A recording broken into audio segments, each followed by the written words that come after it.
everyone, welcome back for another deep dive. And today we're going to be tackling something I know a lot of you are probably interested in, attracting wealth, financial abundance, all that good stuff. Yeah. And we're going to be looking at some excerpts from a book by Joseph Murphy called How to Attract Money. Okay. And really try to unpack some of his core ideas and techniques. Right. So, I think many of us, we've kind of been conditioned to believe that maybe there's something noble about struggling financially, or that wealth is only for, a select few, like a special group. Yeah.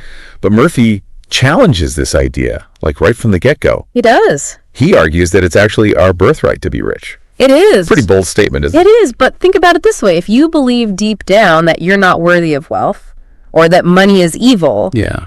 are you likely to attract it? Right. I mean, what Murphy's suggesting is we need to shift our mindset and embrace the idea that financial abundance is not only possible, Yeah. but it's desirable. Yeah, he sees this desire for wealth as a positive thing, right? Like this natural drive to experience a fuller, more fulfilling life. Right. What do you make of that? Well, it aligns with the idea that our thoughts create our reality, right? Yeah. If we're constantly focused on lack and scarcity, that's what we experience. Right. But if we can shift our thinking to abundance, then we open ourselves up to new possibilities. Okay, so how do we actually begin to shift our thinking about money? Yeah. Because for many of us, it's like ingrained pretty deeply. Well, Murphy compares money to powerful elements, like fire or water. Yeah. They can be used for good or for destruction, right? Right. Same goes for money. I mean, it's a tool. It's a symbol of exchange. Okay. Our perception of it determines whether it's a force for good or a source of stress. So if we're used to seeing money as a source of worry or a cause of conflict, we're actually attracting more of that into our lives. Right. You're repelling it. Right. But if we can start to associate money with positive things, with the freedom to pursue our passions to help others, Then its energy can flow more freely. then we can start to attract it rather than repel it. Right. It all begins in the mind. And that's where the subconscious mind comes in, right? Murphy describes it as this fertile garden. Right. Whatever seeds we plant, whether it's thoughts of wealth or poverty, Right. those things will eventually grow.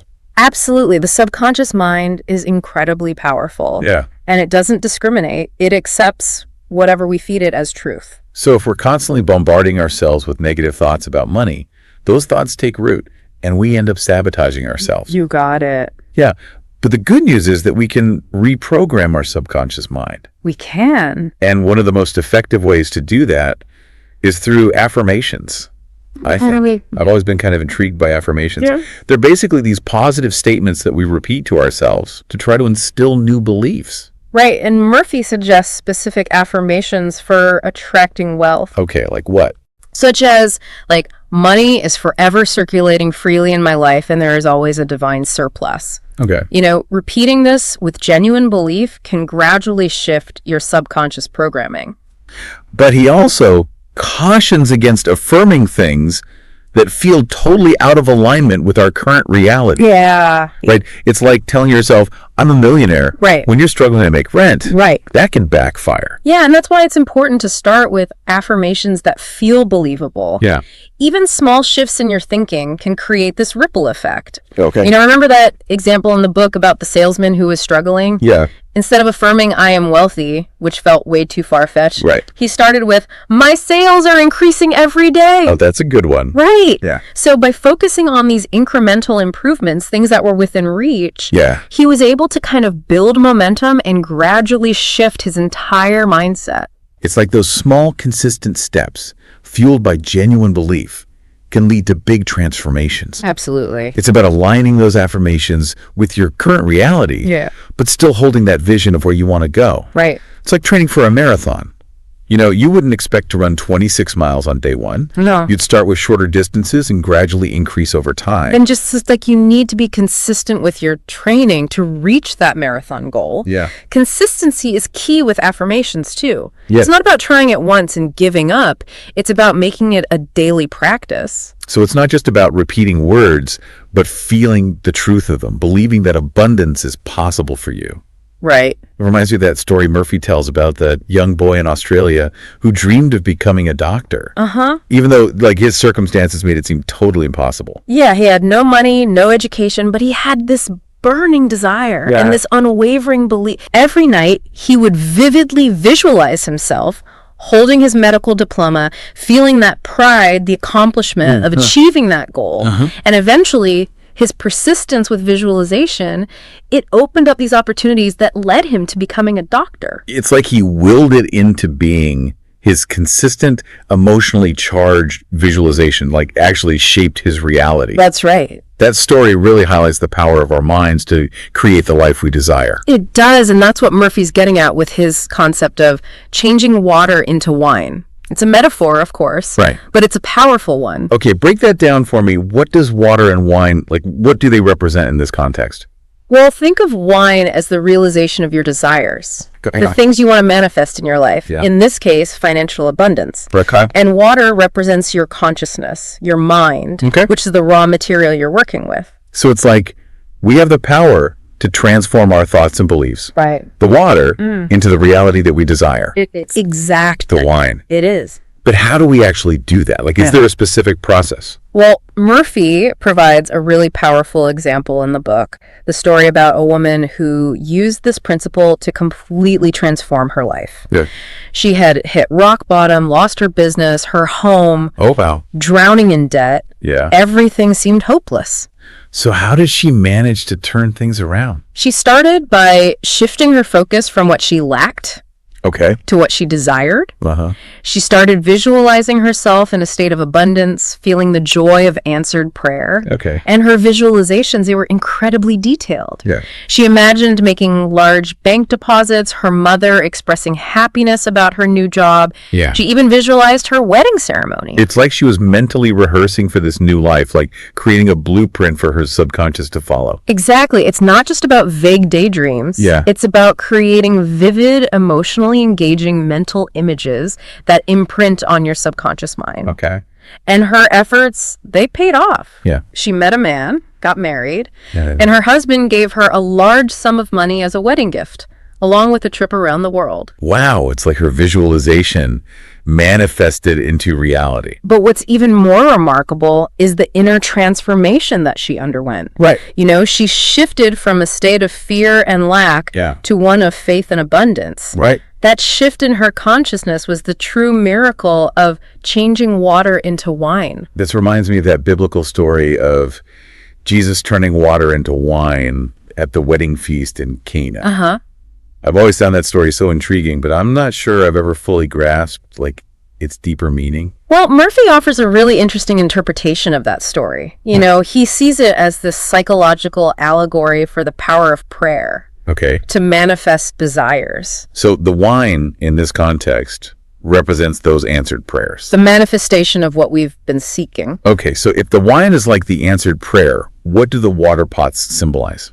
Our mental cycles, you know, the patterns of thought that we've been holding on to, and the governor of the feast, that's our conscious mind, the part of us that has the power to choose which thoughts we entertain. So we're not just passively accepting whatever thoughts come into our minds, but we have the power to choose which ones to focus on, Exactly. to decide which water we want to transform into wine. We're not at the mercy of our thoughts. Right. We have the power to direct them, to cultivate that mental garden Yeah. that will produce the fruits that we desire. That's a powerful realization. It is. You know, it reminds me of that saying, you are what you think, but it goes even deeper than that. It does. It suggests that we can actually change our thoughts and in turn change our reality. That's right. This whole concept of changing water into wine is incredibly empowering. It's like it implies that we all have the potential to create miracles in our lives simply by changing our thinking. It's a profound idea, and it challenges us to take responsibility for our thoughts and beliefs, Yeah. recognizing that they have a direct impact on our experiences.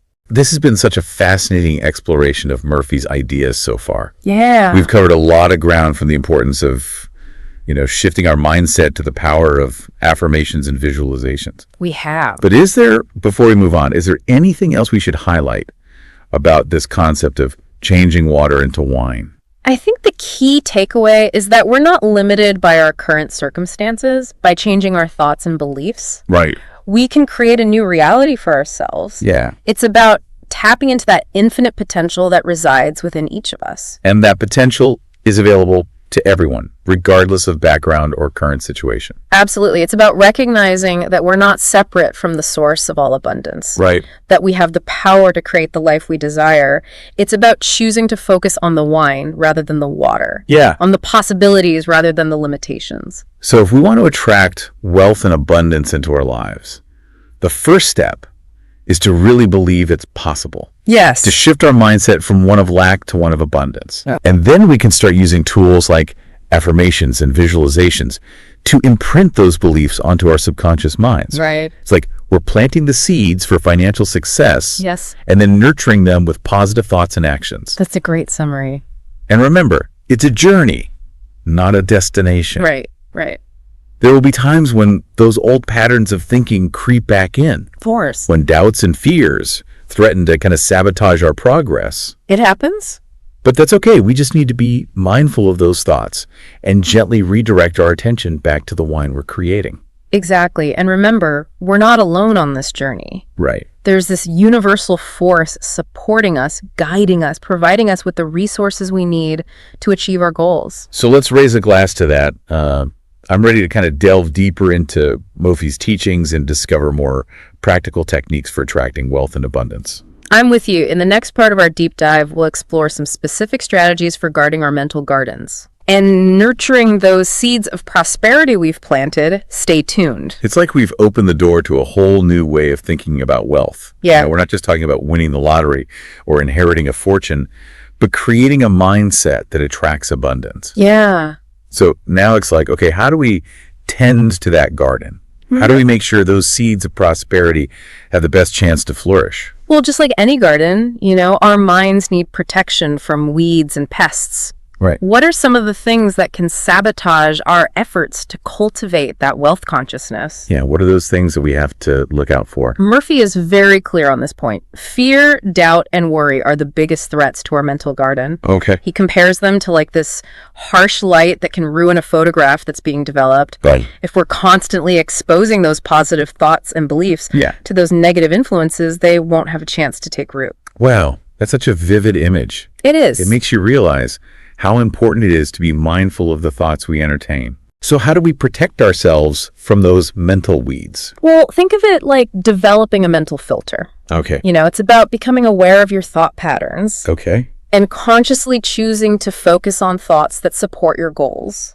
Right. So it's like we wouldn't let just anyone into our physical garden. Exactly. I want to make sure that they're not bringing in harmful bugs or diseases. Right. So how do we become better mental gardeners? It starts with awareness. Okay. Pay attention to your thoughts throughout the day. Okay. What are you dwelling on? Right. What kind of self-talk are you engaging in? Yeah. The more aware you become of those patterns, the more power you have to choose which ones to cultivate Right. and which ones to weed out. Okay, that makes sense. Yeah. It's like we're training a muscle. The more we practice focusing on the positive, the stronger that muscle becomes. Exactly. But what about those times when those negative thoughts do creep in? Sure. The doubts, the fears, they can seem overwhelming. Yeah. It's not about suppressing those thoughts. Oh, but It's about acknowledging them and then consciously choosing a more positive perspective. Okay, so give me an example. Like, how would we do that?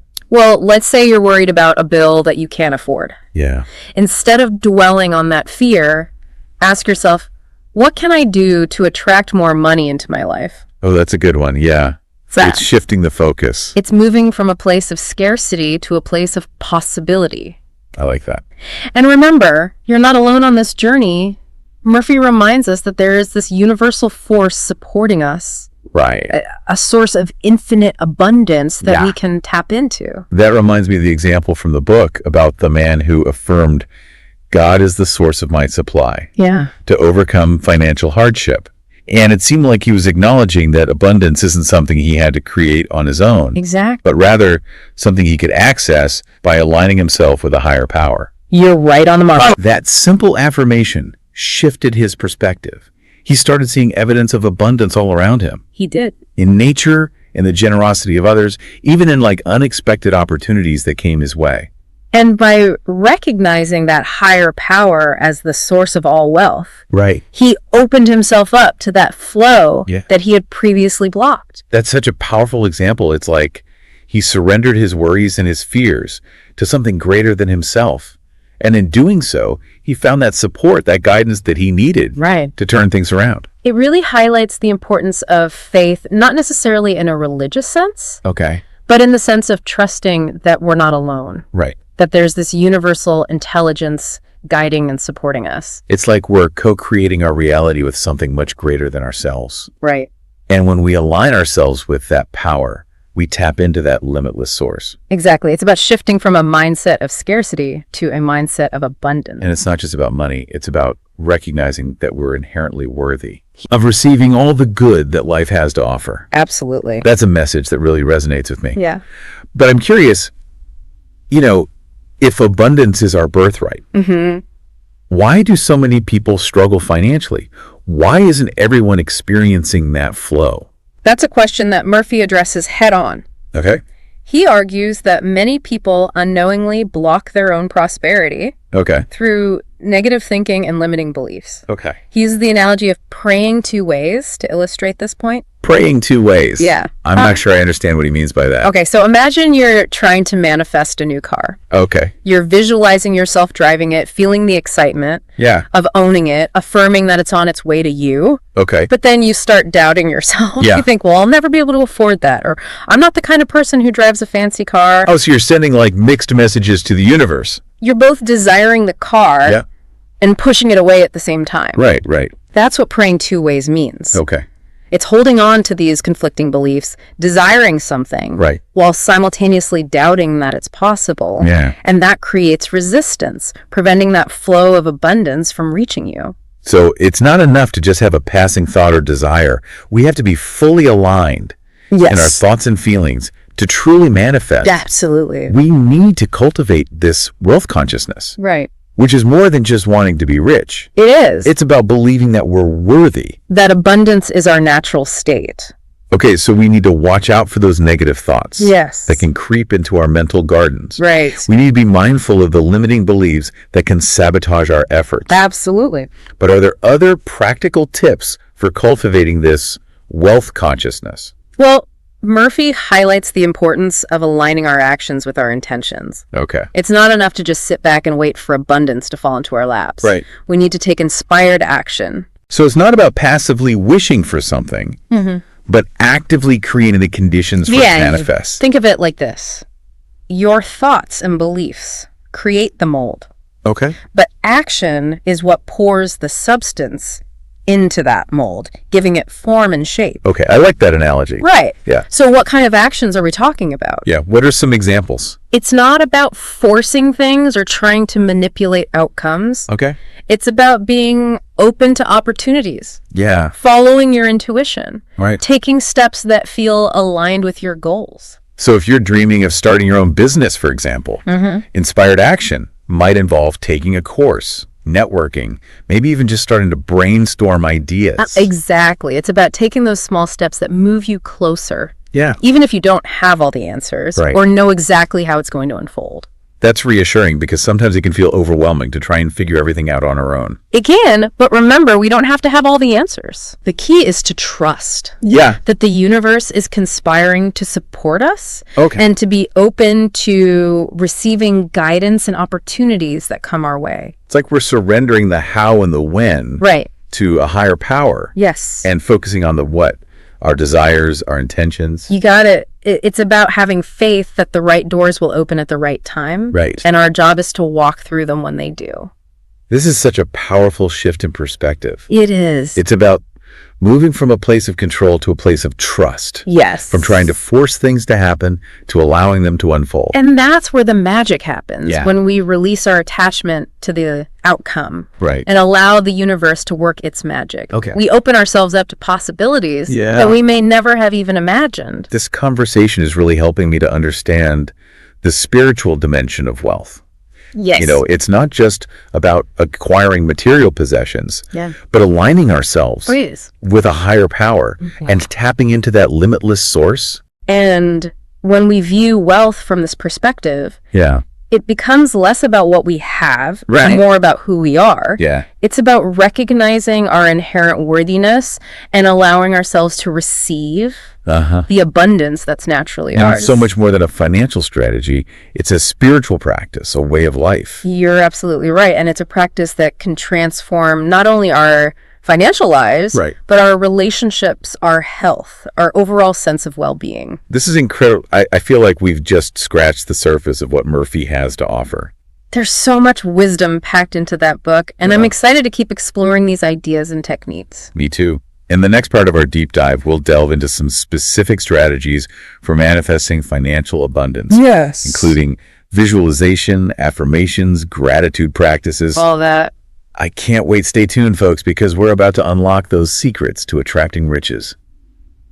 Wow, we've been on quite a journey with this deep dive into how to attract money. It's really amazing how many practical techniques there are for shifting our mindset and, aligning ourselves with abundance. It really is empowering to realize that we have more control over our financial reality than we often think.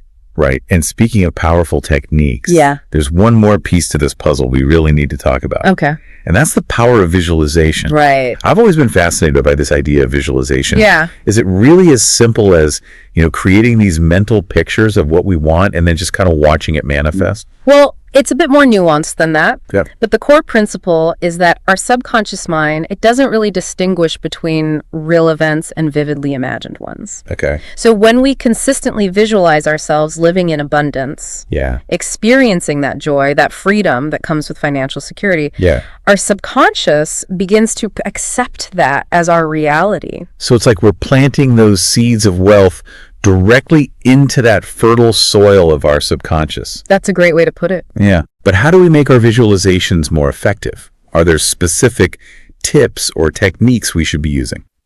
Well, Murphy suggests finding a quiet place where you won't be disturbed. Okay. Close your eyes and then just create this detailed mental movie of yourself living the life that you desire.